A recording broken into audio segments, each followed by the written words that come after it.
NDA के सहयोगी दल अब बीजेपी के फैसले का ही विरोध करने लगे हैं। महाराष्ट्र के बाद अब एनडीए के घटक दल जेडीयू ने बीजेपी को टेंशन में डाल दिया है। तो सरकार के किस फैसले पर बिहार में आमने सामने आई जेडीयू और बीजेपी, जानने के लिए देखिए ये रिपोर्ट। इन दिनों एनडीए में कुछ ठीक नहीं चल रहा है। एनडीए के सहयोगी दल लगातार बीजेपी के फैसले का विरोध कर रहे हैं और अब बीजेपी शासित असम सरकार के बीफ बैन के फैसले का एनडीए में ही विरोध शुरू हो गया है। केंद्र और बिहार में बीजेपी के सहयोगी जनता दल यूनाइटेड यानी कि जेडीयू ने हिमंता सरकार के फैसले पर आपत्ति जताई है। मुख्यमंत्री नीतीश कुमार की पार्टी जेडीयू ने इसे राजधर्म के विरोध बताया है। साथ ही असम सरकार से फैसले को वापस लेने की मांग की है। जेडीयू के राष्ट्रीय प्रवक्ता राजीव रंजन ने असम सरकार इस फैसले को दुर्भाग्यपूर्ण बताया।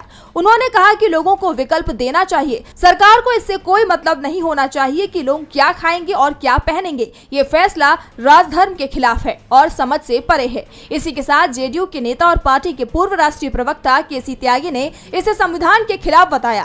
त्यागी ने कहा कि भारत का संविधान सभी को खाने पीने की आजादी देता है। हम होटलों या सार्वजनिक स्थानों पर गौमांस पर प्रतिबंध का समर्थन नहीं करते।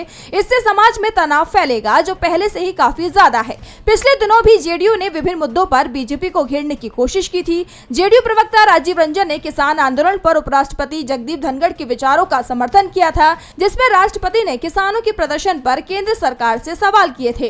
बता दें, बिहार में एनडीए सरकार के 11 महीने के शासन में ये पहली बार है जब जेडीयू ने किसी बीजेपी शासित राज्य के फैसले का खुलकर विरोध किया हो। केंद्र सरकार के वक्फ बोर्ड संशोधन बिल जैसे अन्य मुद्दों पर नीतीश की पार्टी अब तक या तो तटस्थ रुख अपना ही रही थी या फिर संभल कर बयान दे रही थी, लेकिन बीफ बैन के फैसले पर जेडीयू खुलकर विरोध में आ गई है।